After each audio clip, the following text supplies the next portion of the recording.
Dear students, Assalamu alaikum. Today on 9th of June 2020, I am Muhammad Jinan Shah in front of you from Government Girls Middle School, Gaglusa. Today it is topic for class 7th geography. Topic is ocean currents. It is lesson number 5 on page number 36. Lesson number 5, and you can open the geography book of class 7th. It's on page number 36. Is last topic of this lesson, ocean currents. Ocean currents. Till now you read about the water, how much water is available on the surface of the earth, and if there is abundance of water on this planet, then why there is scarcity of water, it is said. But it is due to the reason for this is that we are having scarcity of water because pure water which we need for drinking, that's very scarce. बहुत कम है वो pure water जो हमें पीने के लिए दस्तयाब रहता है. पानी का कुछ हिस्सा ग्लेशियर्स में है, ऊंचे ग्लेशियर्स में जहां तक हम नहीं पहुंच पाते हैं. कुछ समंदरों में खारा पानी है जो पीने के काबिल नहीं है, और पानी का एक मामूली सा हिस्सा less than 1% is available to us for drinking. This much you have read, but today we are going to know about what ocean currents are. बुनियादी ओशन करंट्स जो हैं, ये समंदर में एक नदी होती है. समंदर में एक नदी होती है जो अपना रास्ता अलग बनाती है और अलग रास्ते से चलती है. ये बाकी पानी के साथ नहीं मिलती है.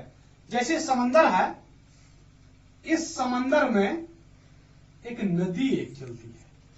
अब आप बताएंगे नदी में भी पानी है, सारे समंदर में भी पानी है, ये अलग एक नदी अपना रास्ता, जिसको आप करंट कहते हैं, ओशन करंट, ये अलग कैसे अपना रास्ता बनाती है? इसकी कुछ वजूहात हैं. इसमें ये इधर दाएं का पानी और बाएं का पानी जो है, इसमें इससे सैलिनिटी या इसमें कम होगी इस पानी में या ज्यादा होगी. टेम्परेचर, ठीक है ना, टेम्परेचर इस पानी के साथ नहीं मिलता है. इसका ये अलग इसलिए अपना रास्ता बनाती है क्योंकि ये पानी, बाकी पानी का जो टेम्परेचर है, इस टेम्परेचर से इसका पानी डिफरेंट होता है. या इस पानी से ये पानी भारी होगा या इससे हल्का होगा. जब इसका टेम्परेचर डिफरेंट है, जब इसमें सैलिनिटी अलग किस्म की है, नमकीनियत जिसको आप कहते हैं, वो अलग है, तो ये बाकी पानी से मिल नहीं सकती है. ये अपने इस अलग टेम्परेचर की वजह से, अपने अलग इस भारीपन की वजह से, सैलिनिटी की वजह से ये अलग चलता है ये पानी, और इसी को कहते हैं ओशन करंट. ये समंदर में ही ये पानी होता है, लेकिन ये अपना रास्ता अलग बनाता है. उसको हम, जो ये अलग रास्ता बनाता है और अलग से चलता है, इसका टेम्परेचर अलग होता है, इसकी सैलिनिटी अलग होती है. ये गर्म भी होती है. ओशन करंट में भी व्हाट वी कॉल से इट में बी हॉट और इट में बी कोल्ड. तो ये अलग अपना रास्ता बनाती है समंदर में, इसको हम ओशन करंट कहते हैं. आप पेज नंबर 36 निकालिए अपनी बुक का, देखिए वहां लिखा है ocean current. Ocean currents are streams of water flowing constantly on the ocean surface in different directions, in definite directions. ये इसी समंदर में चलती है, और लेकिन इनकी डायरेक्शन जो है अलग होती है, बाकी पानी से नहीं मिलती है. The ocean currents may be warm or cold. Generally, the warm ocean currents originate near the equator. Equator, क्योंकि ये गर्म इलाका होता है. इक्वेटर से नॉर्थ चलिए या साउथ चलिए, इक्वेटर से जितना जितना आप दूर जाते हैं तो सर्दी उतनी ज्यादा बढ़ती है. जितना आप इक्वेटर के करीब आओगे तो उतनी ज्यादा गर्मी बढ़ती जाती है. जब हम पोल्स पे पहुंचते हैं तो कड़ाके की सर्दी होती है, सारे ये बर्फ से ही ढके रहते हैं सारा साल. सो इक्वेटर के जितना आप करीब जाओगे उतनी जो भी करंट इक्वेटर के इलाके से निकलेगी, इक्वेटोरियल रीजन से जो भी करंट निकलेगी, दैट्स वार्म करंट, वो गर्म होती है.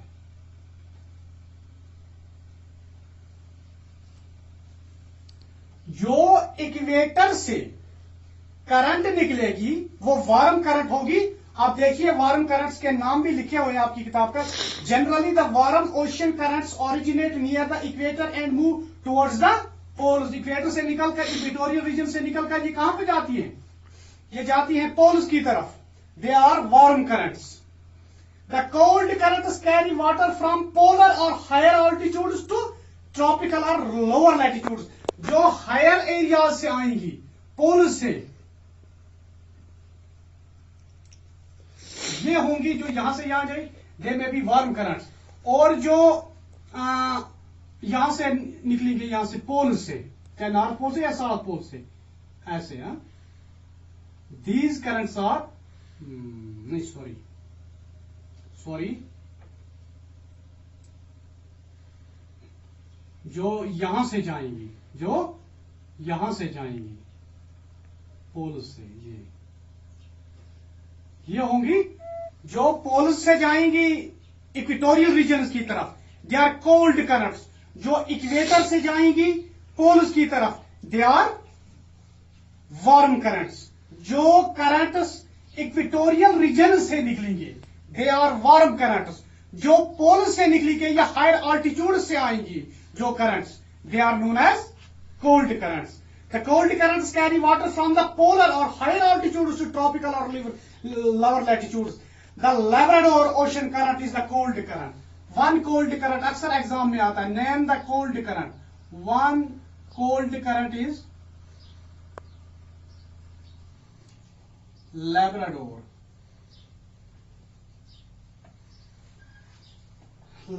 Labrador ocean current, Labrador ocean current.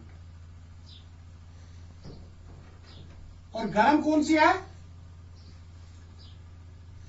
The cold currents carry water from the polar to higher latitude और हायर लैटिट्यूड्स टू ट्रॉपिकल और लोअर लैटिट्यूड्स।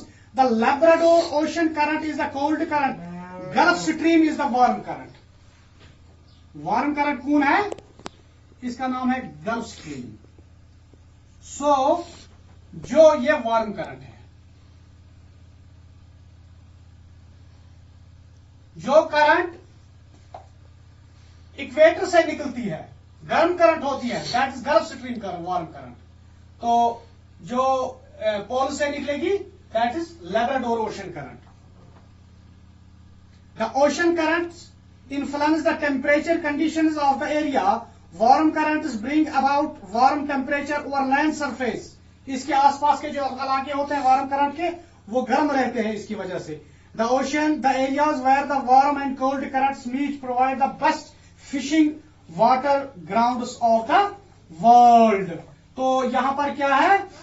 जहां पर ये वार्म और कोल्ड करंट आपस में मिलती है, ये वार्म करंट गई यहां से और यहां से आई कोल्ड करंट, जहां पर ये मिलती है वहां फिशिंग ग्राउंड्स बनते हैं। जापान जो है, जापान में ऐसे फिशिंग ग्राउंड्स बहुत सारे हैं। Japan is an island country. उसके जो आसपास जो सीज हैं, उस सीज में बहुत ही अच्छे ये फिशिंग क्या कहते हैं इसको, ग्राउंड्स हैं। वो इन्हीं की वजह से, क्योंकि वहां क्यों होते, क्योंकि एक तरफ से गर्म करंट आती है, एक तरफ से सर्द करंट आती है, और वहां पर पानी का जो माहौल है, पानी का जो टेम्परेचर है, वो बहुत फीजिबल होता है फिशिंग के लिए। गर्म भी, एक तरफ से गर्म करंट आती है, दूसरी तरफ से सर्द आती है, आपसे मिल जाती है, और मिलने की वजह से वहां का पानी जो होता है सकबुल, न ज्यादा गर्म, न ज्यादा सर्द। इट्स बिकॉज वहां पर बहुत बड़े बड़े फिशिंग ग्राउंड्स होते हैं। जापान की बात आई, जापान में आपको बता दूंगा थोड़ा, एक मिनट के लिए।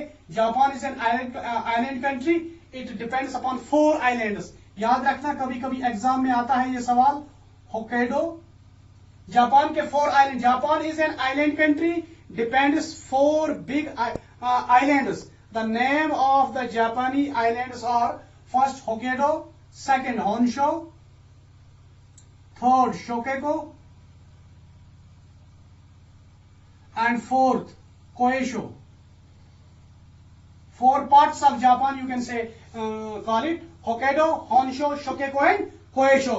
These are the 4 islands of the country known as Japan. Hokkaido, Honshu, Shokeko, and Kyushu. That's all till tomorrow. This is end of the lesson number 5 today, and we will read its question answers inshallah tomorrow. Until then, Khuda Hafiz.